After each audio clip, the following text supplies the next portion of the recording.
Starting next Monday, yes, you begin your digital binge. Techno gorging, yes, for 1 week. And then I'm doing the week off as well. So I'm gonna just try every single opportunity to scan QR codes and check in on Facebook just go crazy for a week. And then, like some high schoolers here and all over the country have done, this digital blackout idea, which I think is really beautiful too, where you turn off your social media and you don't text and you don't email for a week and just sort of talk about or write about, in this case, how it feels, what the difference is.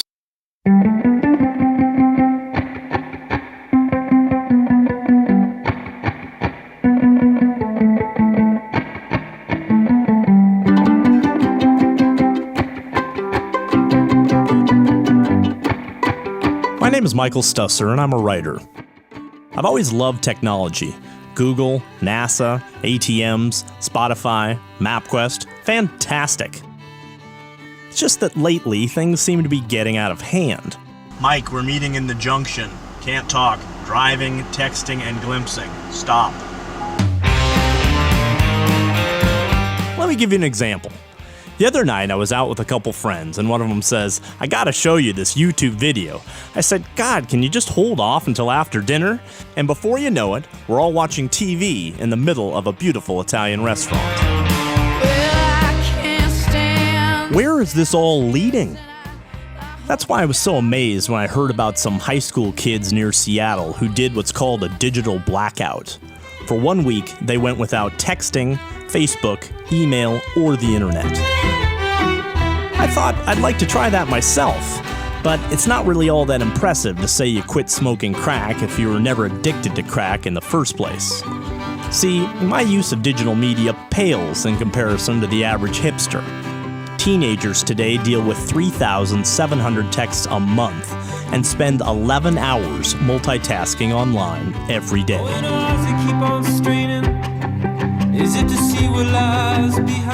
So I decided to do an experiment. For 1 week, I'd take full advantage of every single technological opportunity available. Can you see me?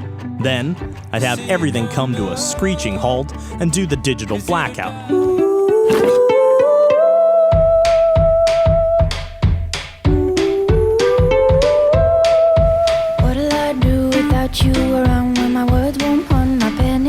At the end of those 2 weeks, if I was still standing, I'd try and make some sense of it all.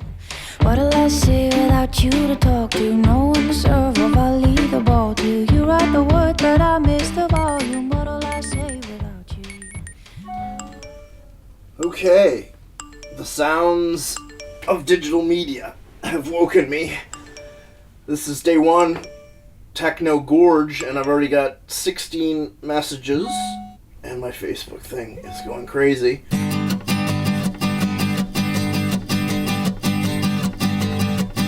What's trending on Twitter? Trending on Twitter. Trending on Twitter. Trending on Twitter. Where can we find a good beer? Oh, what? Every single place, just check in, try and be mayor, and then get to the next group. Check in. Okay. I am liking and poking and +1ing everything in sight.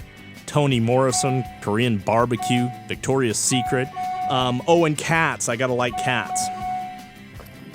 So 24/7, always digital. It means we gotta put this into your exercise routine.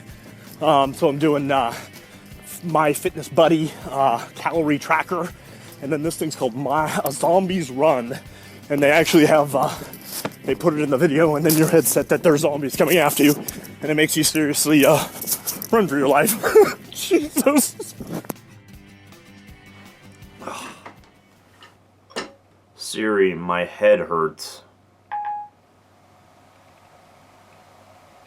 I found 14 hospitals fairly close to you. Yeah. I'm Clifford Nass. I'm a professor at Stanford University, and I study the psychology of how technology affects people.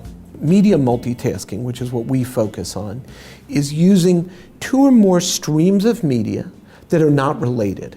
I gotta get back to my words with friends. Is drat a word? doing Facebook while doing homework, chatting while listening to music, reading while, Facebooking while Twittering, etc. Oh, that's nice. 0.0. That's my high. Welcome to cloud. Okay. Those kids who are doing it all the time Yes. are really creating fundamental problems in the way they think. So it's very important that people not constantly multitask, constantly do a whole bunch of things at once. It's really, really bad for your brain. It really has negative effects. 499 other people said the exact same thing. So 1 week fully immersed. Yep. 1 week completely dark. Yep, and I've met some social media expert types who sort of talk to me about the way to use GPS constantly, and there's some dating apps out there, Marty. I'm taking full advantage of that. And, some Twitter action going. Day number 2, and I'm already worried about bringing my techno gorge into certain scenarios where it might be considered rude or completely impossible. In the bathroom. I'm gonna go get my iPhone. At a movie. Bond. James Bond. Apparently during yoga class. I'm gonna be using my phone in class. Oh, no, you can't. I'm sorry. Especially the iPad. Why not when I'm doing yoga? There. Finally. Thank you, Mary Jane. Very sweet of you. I'm tweeting your picture. And then there's tonight. How do I keep my phone a top priority while trying to engage my date at the same time? You said I've been thinking about all of my drinking and about all of My initial concern was that she'd be put off by my digital obsession. But, oh, I forgot I have to check this into Foursquare. Is there anyone around us? Well, let's find out. Except for actually Scott is in the neighborhood. I don't really want to see Scott. Okay, we're not going to do that. So just table for 2 or whatever, check in. I like it. I needn't have worried. It seemed like Natalie may have had her own digital obsession. Turns out, with the right apps, there were times my smartphone actually brought us together. There was an app to help choose our wine. You want this one? That's the one on the phone. A Truth or Dare app to keep the conversation flowing. Wait. Okay, truth or dare? What truth or dare? And then, of course, we had to check in to keep the world constantly apprised of our whereabouts. And I think that there are a lot of things that have to do with social media that these phones do especially well, and allowing you to very quickly communicate with the world, whether it be checking into a location or just updating a status of some sort. Here's and a I picture don't of use my it in that way. sandwich. I love my sandwich, and everybody needs to see my sandwich. Oh, sure, and that's, if people want to see your sandwich, then I think that they should be allowed to see your Nobody sandwich. wants to see my sandwich. I would, you know what? I bet that's not true. Well, we're gonna find out. Yeah, we're gonna find out. But Michael, I think there are people you'll find who do want to see your sandwich. That's just stupid. Salad.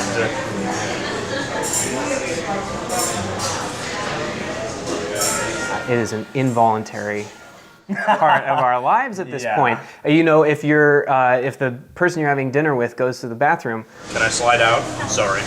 out comes the iPhone. And it doesn't matter if it's checking the email or texting you, it's something that you need to do, and it's very important to you in that moment. You're addicted to your phone. You can't. basically. It's very difficult not to be, and I think that when you see small children when they're given the phone or the iPad, it just sucks in that attention. It's very easy to lose yourself in the device.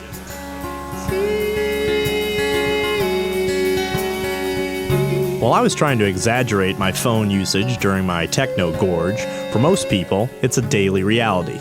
No eye contact, faces down, buried in their digital devices. Now that's bad enough on a date, but it's downright deadly in a car. Head south on Walnut Avenue Southwest. Okay. What if I don't know which way south is? So obviously, I'm gonna be replying to texts and to tweets, and maybe doing a little bit of game playing along the way. It is illegal. We do understand that. The fact is, everybody's doing it. I'm sure we'll see 90 people tweeting and texting. Walnut Avenue Southwest. Oh, there's a message. Excellent. This is illegal. Yeah, I got some messaging. Sorry. 30 seconds to go. Okay. Luckily, we got some voice activation. Hey, how you doing? I'm driving. Please don't text me for the next 30 minutes. Here's the thing about the actual drunk driving versus texting, which I think, they are saying that texting is worse than drunk driving, and it's because, you know, if you're a drunkard and you know, boy, I better be careful, you're paying attention to the road, eyes up, but when you're texting, man, it's fully, you know, you're just down here. I wish I knew which button to push, then I'd know how to please you. It's sad but true. I'll just listen in down the line while Oh my god, they both are. He put it on. You know, it's not supersized me, so I'm not gonna have a heart attack, but a couple days in, I'm pretty frazzled just because I don't know, short attention span. My ability to do tasks is so like bad right now because I'm ready for the bell to go off and to reply to something, even if it doesn't happen all that quickly. I'm just anticipating like Pavlov's dogs. You know, it's not supersized me, so I'm not gonna have a heart attack. Here at my doctor, my family doctor, Terrell Harrington is my long-term physician. I'm going to talk to him just about sort of the week in general, how I'm feeling. What brings you in tonight? Basically, I'm doing this all technology week. I am a little bit antsy. I noticed today just like car doors shutting or a lot more sort of freaking me out. I'm feeling kind of like shaky the second I wake up. I mean, I'm alert. And then unfortunately immediately there's, you know, 48 messages and a bunch of stuff to respond to, and it's kind of like, oh, you better start your day. Like there's no, hey, get into your day, like I'm launching, and it's uncomfortable. Gotcha. Yeah. The more you keep focused on trying to answer all those emails, the more wired you're going to feel throughout the entire day. Why is that? I mean, is it a cumulative thing, you mean? It's a feeling of expediency. I'm sorry, I got to get that done. Okay, I'll wait for you. Yeah. Relax your arm. I will, but I have to get back to somebody. Okay, no problem. Answer your phone. I don't want to interfere. Okay, no, it's fine. Which happens all the time now when I'm in the middle of actually examining people in the office and they're answering their phones. Yeah. Hey, Doc, give me a second. I just got to take this one. Oh my God, your time is not valuable. So I'm sorry I warned you ahead of time. I apologize. I know, but I'm sorry, but you're not as important as my other patients, and make me wait even longer than this. That's harsh. It is. That's totally harsh. As I play Words with Friends. Yeah, we gotta be friends. No, I'm actually surprised you don't have music playing too. You know, you don't have Pandora going while you're doing all this. Oh, good one. Yeah, thank you. No problem. I'm there for you. I wanted to be able to hear you, Doc. That was the whole point. Is this right? Is your pressure really this high tonight? Wow, that's not good. Holy mackerel. What? We're gonna check again. Relax. Your pressure is high tonight. Relax. I have to make a determination if I have to put you in the hospital. Yeah, I know.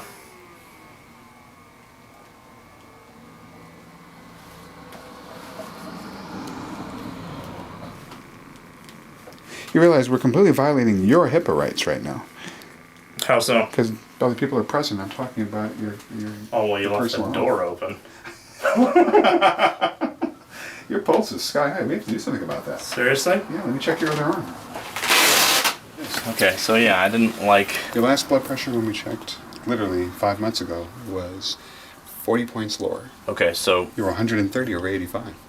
Which could be better, by the way. But still, you certainly don't understand. You certainly weren't at a point where you need to be on any medication. Yeah, having those numbers is obviously stressful. It's not worth sort of pushing too hard, so maybe I'll do some deep relaxation breathing while looking at my multiple screens in the next few days. But I know, we'll continue. He told me I didn't have to go to the hospital immediately.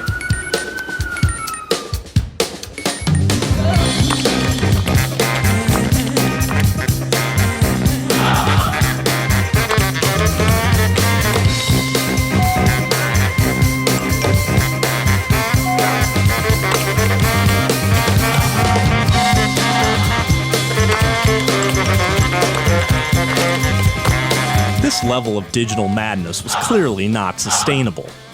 Even if my blood pressure hadn't spiked, even if I became great at multitasking, I didn't like my fragmented life. I wanted to focus on one thing at a time. I wanted to have some space to breathe. I wanted to... God! Luckily for me, and my heart, this techno gorge was mercifully coming to an end.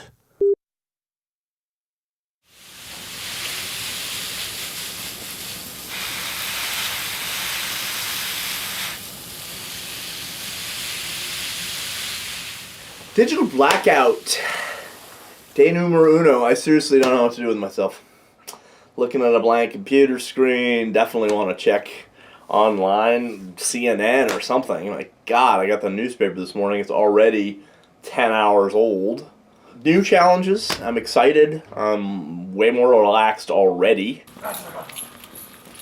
Take a walk. It's sunny out. It's nice. Walk the dog. That kind of stuff. Sit for a second. Come here. Sit. Sit. Good boy. Thank you. I'm sorry about last week. Did not pay much attention to you.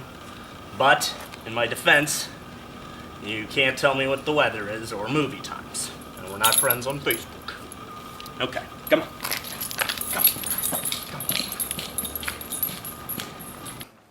I'm bored. The fabulous Bob Dylan is in town, and I want to grab some tickets this week.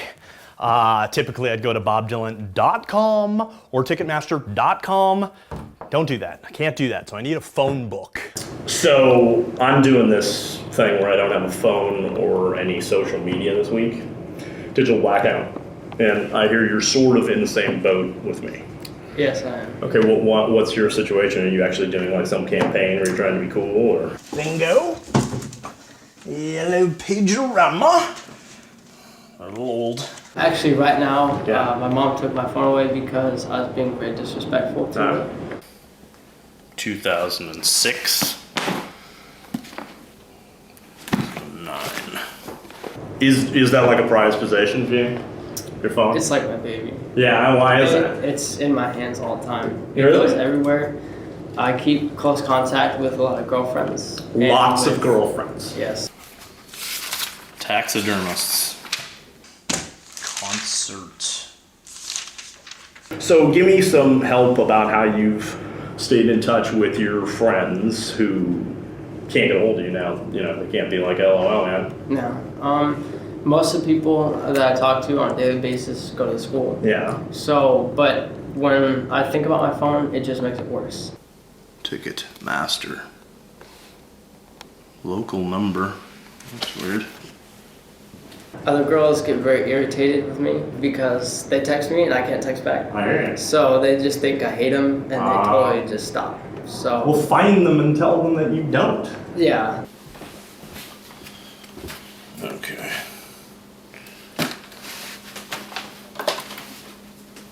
Did you get email on your phone? No. And were you checking your stocks on your phone? No. Gaming? Were you messing around games? No.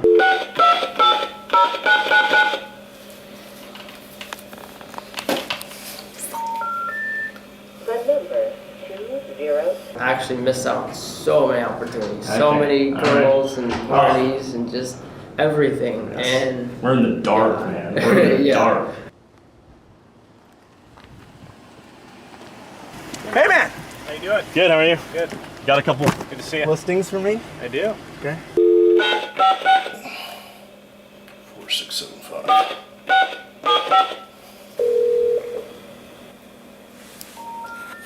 You have got to be kidding me. Yeah, this is gonna make me throw up. So typically, you obviously use some sort of a, what do you use for mapping to I get usually places? just use my phone. Okay. It's got, Google Maps on there. Okay, so if you don't mind, just because I'm doing the digital blackout, let me try and find it on a map. Hi, I'm looking for tickets for the Bob Dylan show. Oh, would you like to buy them online or over the phone? I'm gonna have to do it over the phone. I don't have, all I got's a landline. Anyway, I have a job to do, alright? They should make the GPS this size, man. Hold on, slow down. Give me some marker. Teague Place and 56th. Go in person? Yeah. Whew. Whippy-Yui, Kevin. Are you serious? Yeah, redirecting, recalculating. Do you want to drive and be GPS or what? My son now is 18 months old, and the first thing he does in the morning is he walks into the room and he asks for the iPad. And we're a bit horrified by that, but also like amazed because it has this innate reward to it apparently. And everybody's had the experience of just sitting there at 3 in the morning and you're like, why am I flipping through these apps and reading these stories and doing all this stuff? So is something basic that resonates with us. That it's Awesome. great example, right? Please. Yeah. So hold on, I Of need course. I need to answer. Yes, Sorry. please do. Hello? No, he's fine. He doesn't need it. I got no phone.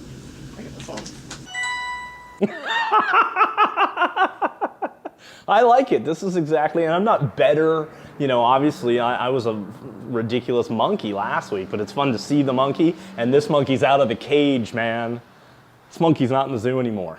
It turns Okay. out that the human brain is built to really care about faces. It's just, you know, sometimes a little eye contact's nice. One reason human brains love faces is that it gives me emotion and tells me whether you're friend or foe. We should listen to some tunage, though. Oh, sure. But if we don't pay attention, if we don't really look at someone in the face, No, I'm listening. we're not going to learn this stuff. So if when we're talking with each other, we're also texting something like this, then I'm not really catching what we call the paralinguistic cues. It's a fancy word for beyond the words you say.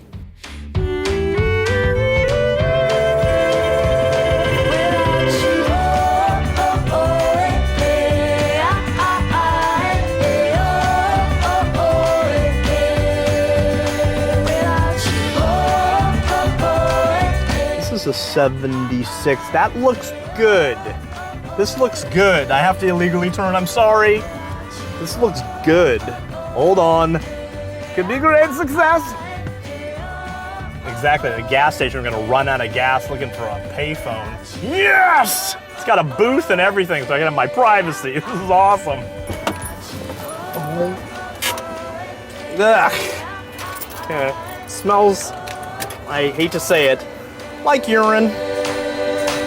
You know, I want to know what the f is going on because I sent you about 5 emails and very important information. I tried Skyping you this morning, and then I reached out on Facebook.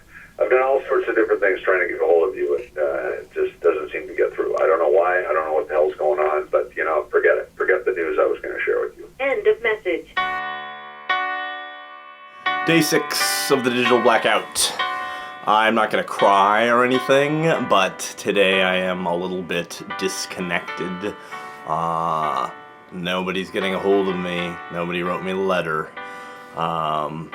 Typically I would sort of throw a couple texts out and be like, what up, it's Saturday, brunch anyone? LOL. Why you know LOL? So, I've placed a few calls. The number you have reached has been disconnected. What? Or is no longer in service. I'm sad. Julie, where do you live now? Where the hell are you? I live in Belgrade, Montana. Really? But I have a limited number of contacts in my just snail mail book. That guy's dead. I won't call him. Nobody's getting a hold of me.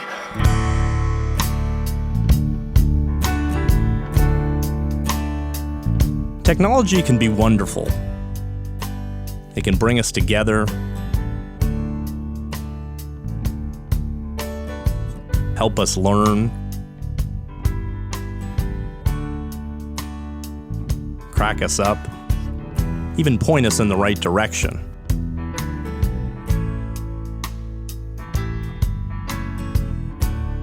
There are certain things that are better without technology, like visiting your mother. It is my first Skyping, and I don't think I like it very much. What we need is balance, a way to have a digital life and still have moments when we're offline, out of touch, uninterrupted by tweets and pics and posts. Me? I'm not staying blacked out, not by a long shot. I'll keep a game of words with friends going, if only to stave off the dementia, and I'll post some pics and links from time to time. But I won't be liking the photo of your dog in a Santa hat. I'll still be linked in, but to my life, not my network. So do me a favor, don't like this. Don't share it. Don't comment on it. Don't forward it. Don't tweet about it.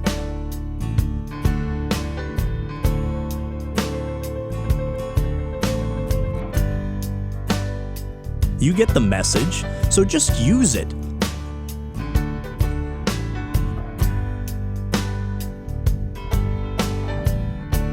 Apply it to your own life. Balance things out. Live. Go. Now.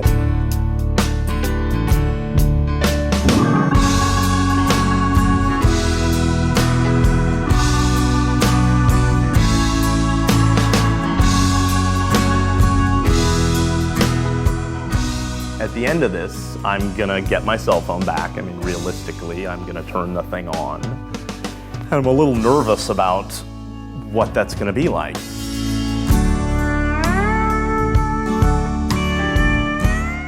After week, when you turn on your cell phone, don't check any mail or don't listen any voicemail. Okay. From the week. Just start new day. Fresh? Fresh. Make yourself fresh.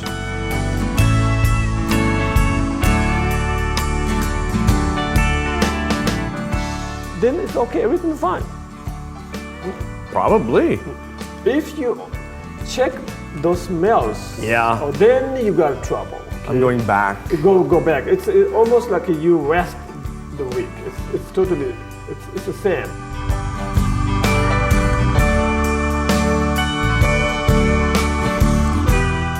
Well, you have absolutely been helping me with this journey of finding calm.